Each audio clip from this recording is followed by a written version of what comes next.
আসসালামু আলাইকুম প্রিয় বন্ধুরা, কেমন আছেন? আশা করি ভালো আছেন। আপনারা দেখছেন ইসলামিক স্টোরি .bd। খুব দ্রুত বিচার করা 24 বছরের ছেলে চলন্ত ট্রেনের জানালার বাইরের দিকে তাকিয়ে চেঁচিয়ে উঠল, বাবা দেখুন, গাছগুলো আমাদের পিছনে যাচ্ছে। তখন তার বাবা হাসলেন।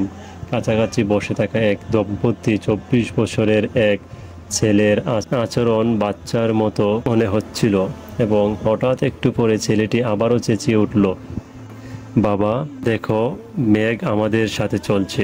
দম্পতি তাদের আর আটকিয়ে রাখতে পারল না এবং বিদ্যাকে বলছিলেন, আপনি কেন আপনার ছেলেকে একজন ডাক্তার দেখাচ্ছেন না?